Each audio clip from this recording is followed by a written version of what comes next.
आज के वीडियो में हम फ्रेनुलम के बारे में चर्चा करने वाले हैं बिकॉज फ्रेनुलम को लेके बहुत सारे पुरुषों को कुछ जानकारी ही नहीं है।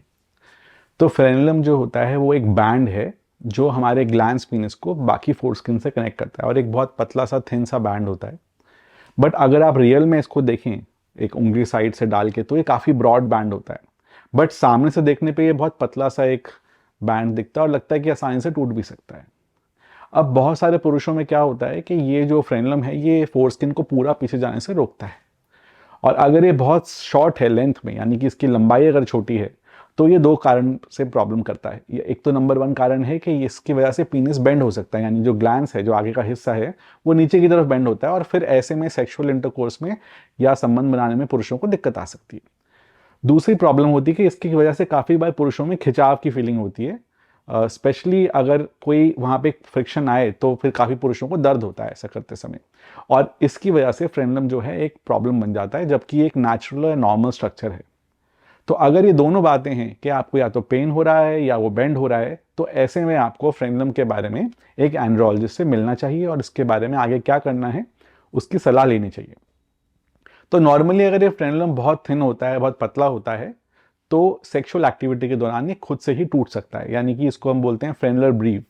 और टूटने के बाद इसके नीचे एक छोटी सी आर्टरी होती है, तो काफ़ी बार बहुत सारी ब्लीडिंग होती है, जिसकी वजह से फिर पेशेंट्स कई बार घबरा जाते हैं और हमारे पास आते हैं। तो ये एक कॉमन स्थिति है जिसकी वजह से पेशेंट्स को इमरजेंसी में एक यूरोलॉजिस्ट को दिखाना पड़ता है। तो अगर ये फ्रेनुलम टूट जाता है तो अब जानते हैं कि क्या करना चाहिए आपको। सबसे पहले तो हमें उस जगह को दबाना होता है, कंप्रेशन। जैसे कहीं भी अगर ब्लीडिंग हो तो फर्स्ट एड के प्रिंसिपल्स कहते हैं कि आप उस पर अंगूठा रख सकते हैं या उसको दबा सकते हैं, उससे वो ब्लीडिंग रुक जाती है। आमतौर पे 2 से 5 मिनट तक दबा के रखने में ये ब्लीडिंग रुक सकती है। बट क्योंकि ये फ्रेनुलर आर्टरी है तो ये काफ़ी बार नहीं भी रुकती, और ऐसे में फिर एक पट्टी बांध के इसको दबा के रखें और उसके ऊपर आइस लगाएं। इससे काफ़ी समय तक ऐसा रखने से काफ़ी लोगों में ये चीज़ ठीक हो जाती है, और फिर उसके बाद आपको एक समय मिल जाता है कि आप एक यूरोलॉजिस्ट को या एंड्रोलॉजिस्ट को जाकर दिखा सकते हैं। तो ये तो हो गई इमरजेंसी मैनेजमेंट ऑफ फ्रेनुलम की बात। अब हम बात करते हैं कि इसका एक्चुअल ट्रीटमेंट क्या होता है। क्या घर पे आप इसको खुद से कट कर सकते हैं? ये काफ़ी बार लोग क्वेश्चंस पूछते हैं। या ऐसा होता है कि क्या इसके लिए कोई घरेलू नुस्खे हैं जिसकी वजह से ये पतला हो जाए या ये ख़त्म हो जाए? तो मेरा जवाब यही है कि ये सब चीज़ें करना बिल्कुल भी ठीक नहीं है, क्योंकि अगर आप इसको खुद से घर पे ब्लेड से काटते हैं तो ये ब्लीडिंग बहुत ज़्यादा हो सकती है। ऐसे ही अगर आप कोई क्रीम वगैरह लगा के कोशिश करते हैं तो इससे इस फ्रेनुलम पे कोई फ़र्क नहीं पड़ता। बहुत सारे लोग जो हैं वो कहते हैं कि स्टेरॉयड क्रीम लगाई जा सकती है, इससे पतला होकर फट सकता है। बट ये स्टेरॉयड क्रीम जो है वो लोकली लगाना और काफ़ी लंबे समय तक इसको लगाना पड़ता है, ये थोड़ा सा इन्फेक्शंस को न्योता देने के बराबर भी है। तो जो इसका बेस्ट सॉल्यूशन होता है अगर ये फ्रेनुलम आपको दिक्कत कर रहा है, तो वो है कि हम इसको सर्जिकली एक कंट्रोल कंडीशन में इसको लाइगेट करा लें या इसकी फ्रेनुलोप्लास्टी करा लें। तो अगर आपको फ्रेनुलोप्लास्टिक सर्जरी के बारे में सुझाव दिया गया है, तो अब हम चलते हैं एक जर्नी पे कि स्टेप बाय स्टेप क्या करना होगा अगर आप ये सर्जरी करवाना चाहते हैं। तो सबसे पहले तो है कि जब आप सर्जरी के लिए आते हैं तो ये एरिया बिल्कुल क्लीन होना चाहिए, यानी कि आप प्रॉपरली अपनी हाइजीन को मेंटेन करके आएंगे।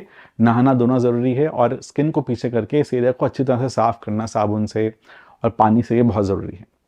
तो आपको क्लीन करके आना है और हो सके तो उस एरिया के बाल भी आप हटा के आ सकते हैं, इसको हम प्यूबिक हेयर कहते हैं। इनको ट्रिम कर सकते हैं ट्रिमर से, इसके लिए रेस करने की ज़रूरत नहीं, सिर्फ आप ट्रिम भी करेंगे तो भी चलेगा।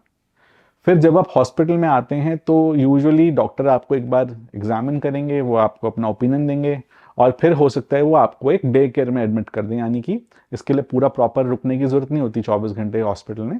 आप केवल कुछ देर के लिए आके सर्जरी करा के ऑब्जर्वेशन में रह के फिर जा सकते हैं। तो ऐसे में वो आपको देख के एडमिशन के लिए गाइड करेंगे कि क्या क्या प्रोटोकॉल हैं हॉस्पिटल के।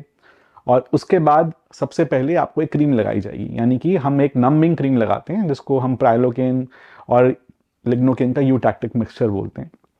इसको फ्रेनुलम वाले एरिया में लगाया जाएगा और फिर करीब आधे पौने घंटे इस क्रीम को रखा जाता है। उसके बाद आमतौर पे एक लोकल एनेस्थीसिया की टेस्टिंग होती है, या अगर आपको कोई हिस्ट्री है पहले एनेस्थीसिया लगे होने की तो इसको अवॉइड भी किया जा सकता है।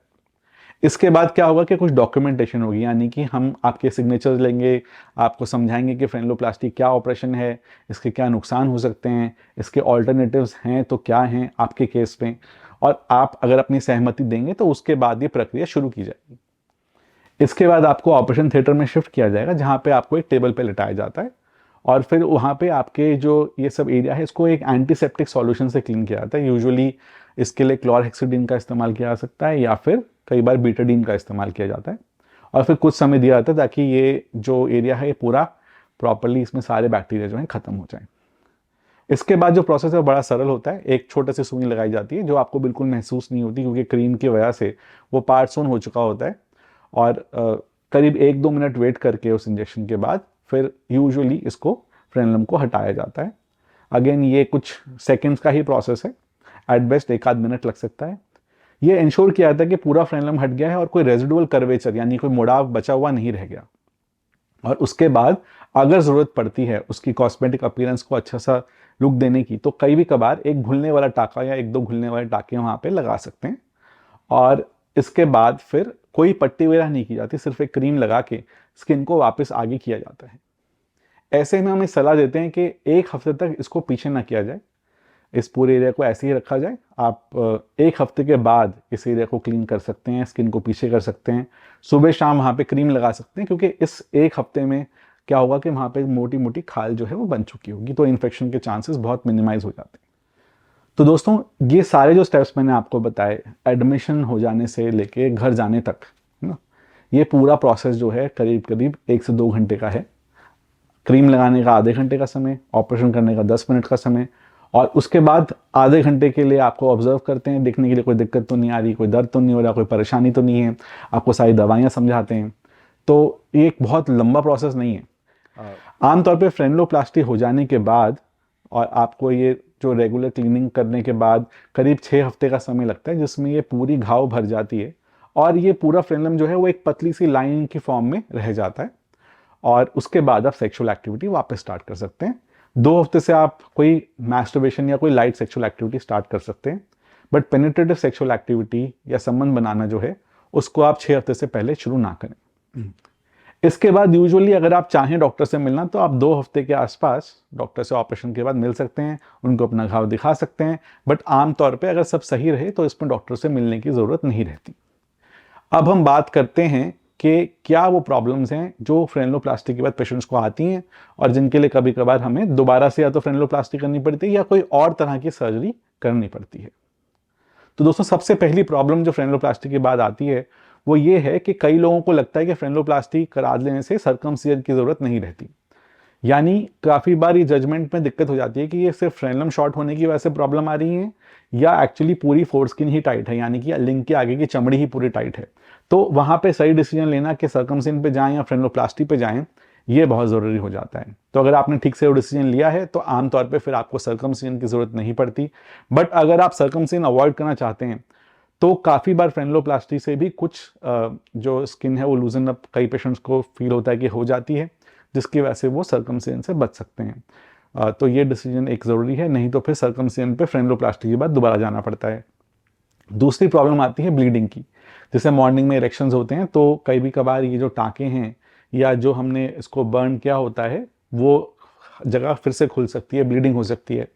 तो वैसे इसमें अगेन घबराने वाली कोई बात नहीं होती। ऐसा ब्लीडिंग जो होना ये कॉमन होता है या तो सर्जरी के इमीडिएट बाद में या करीब 5 से 7 दिन के आसपास, जहाँ पे इन्फेक्शन होने की वजह से कभी कभार एक घाव जो है और ये आर्टरी के जो हमने ब्लॉकेज लगाए हुए हैं वो खुल जाते हैं। तो ऐसे में कुछ खास नहीं करना है, सिर्फ वहाँ पे आपको साफ सफाई का ध्यान रखना है। ब्लीडिंग अगर हो रही है तो उसको दबा के रखना है थोड़ी देर, 2 से 5 मिनट के लिए, और वहाँ पे आइस का इस्तेमाल करना है।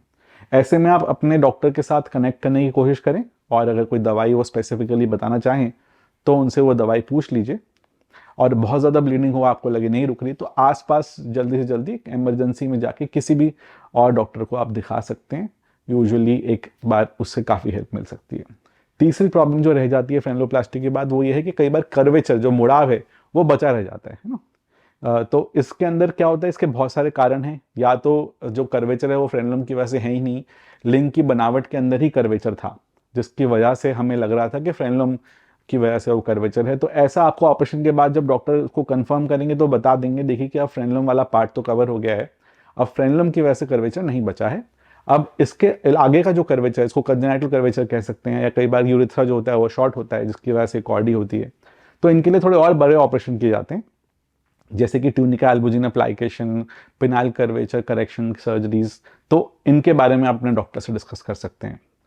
और भी अगर कोई छोटे मोटे कारण हों, जैसे कि कई बार फ्रेनेलम का स्कार जो है वो बहुत थिक बनता है, क्योंकि ये हमारे कंट्रोल में नहीं होता कि आपकी स्कारिंग जो है उसकी प्रक्रिया कैसी होगी। ये एक शरीर का अपना रिस्पॉन्स है जो हर पेशेंट में डिफरेंट हो सकता है। तो ऐसे में फिर काफ़ी बार हम उसको रिवाइज कर सकते हैं, या वहाँ पे कुछ क्रीम्स का इस्तेमाल कर सकते हैं, या कोई इंजेक्शन लगा के उस स्कार को थोड़ा डिजॉल्व करने की कोशिश कर सकते हैं। तो दोस्तों, मैं आशा करता हूँ कि आज इस वीडियो में फ्रेनेलम के बारे में, ये क्या होता है, ये क्या प्रॉब्लम्स करता है, इसके लिए किस डॉक्टर को दिखाना चाहिए, इसके लिए आप घर में क्या कर सकते हैं, क्या नहीं कर सकते हैं, और इसका ऑपरेशन कैसे होता है, और इसका ऑपरेशन के बाद दिक्कतें क्या आती हैं। आई होप ये सारे सवाल जो हैं आपके, इनको जवाब मिल गया होगा। और फिर भी कुछ आपके सवाल हों तो आप हमें ईमेल पे भेज सकते हैं। हम कोशिश करेंगे कि उनका जवाब आपको जल्द से जल्द दे पाएँ, और अगर वो बहुत रेलेवेंट सवाल हैं तो एक नई वीडियो को लेके आएंगे और उसमें इन सभी सवालों के हम जवाब देने की कोशिश करेंगे। धन्यवाद।